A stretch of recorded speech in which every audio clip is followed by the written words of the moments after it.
Hey guys, today we're going to take a look at Small Soldiers on the PlayStation 1. Now this is one of the games that I got from my cousin in a major lot of PS1 and PS2 games. We've got a lot to cover, but I started off here because I figured it was just something so strange and I have no idea why he had it, but let's take a look. So I actually have played a little bit of a game, and weirdly enough it's actually a third-person shooter-style game. That's actually set in the world of the Small Soldiers, so not like the movie at all. At least as far as I could tell anyway. So, a bit of a weird game, not what I'd call great, but they were definitely making an effort at least. On the front cover here you can see we've got the logo from the film, and it all looks pretty stylish. I always liked that little silhouette you've got up there, of the two different main characters. I must admit, I haven't seen the film for a very long time. I loved it as a kid, but no idea what it's like now. Probably not very good, but anyway. On the side, we have the Small Soldier's name, as usual, because this is how PAL games were done. You've got the massive print in letters, and a fairly thick box.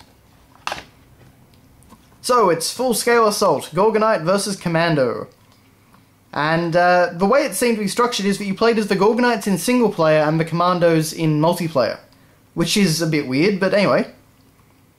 So you can see it didn't look too bad for a PS1 game by any means, but they're doing a lot with very little, I would say. So it's non-stop, all-out 3D warfare, and we've got features. Archer versus Chip in 2-player mode. Fierce combat at breakneck speed, 16 addictive 3D battle zones, 14 devastating weapons, and featuring Tommy Lee Jones as the voice of Chip Hazard. Oh, there you go. But, yeah, so that's all that.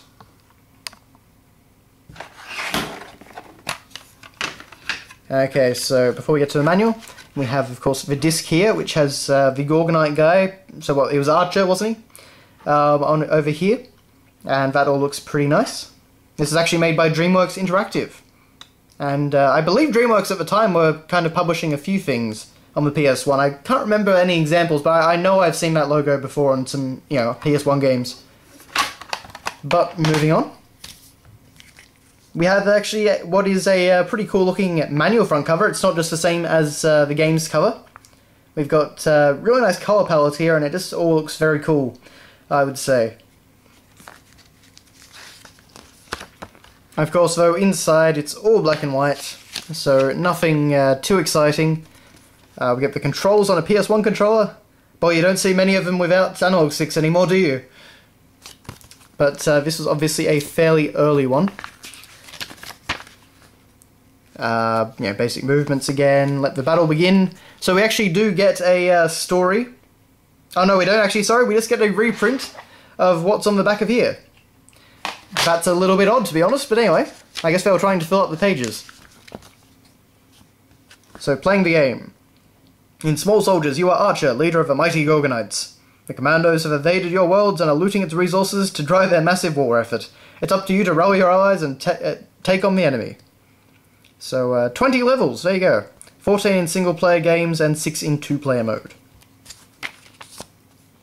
So, Gorgonites, all the different types. So it actually isn't too bad a manual. It does go through all the different characters and things. Ocular, Stench. Stench is a real stinker. A walking whoopee cushion, he packs an arsenal of air biscuits that send commandos running for cover. So I guess that you might be able to play as all these characters at some point. I only got to play as Archer though, I must admit. To be honest, getting about halfway through level 1, I didn't really want to play anymore. Of course, we go through the Commando characters. Butch Meatuk, Master at Arms. So yeah, they seem to have about the same number of characters overall. Weapons, so all the different weapon types that you could get. And there are quite a lot. Obviously, a lot of effort did actually go into this game. And we go through 2-player mode, which I think it's more like a co-op than a competition. At least that was the impression I got. Or no, actually no, it is a competition because one person plays Archer and one person plays Chip. And actually, it does show up on camera. You actually have some characters faded in the background of every page, which is actually a nice touch. And credits. See, nothing too exciting, but there you go. And we actually do get a pretty cool looking picture of Chip destroying something somewhere. No idea where that's supposed to be, but it is a cool image. So that's all that. So that is your look at Small Soldiers for the PlayStation 1. Who would have thought they made a game of this and that it was actually, you know, trying to take itself seriously, but there you go.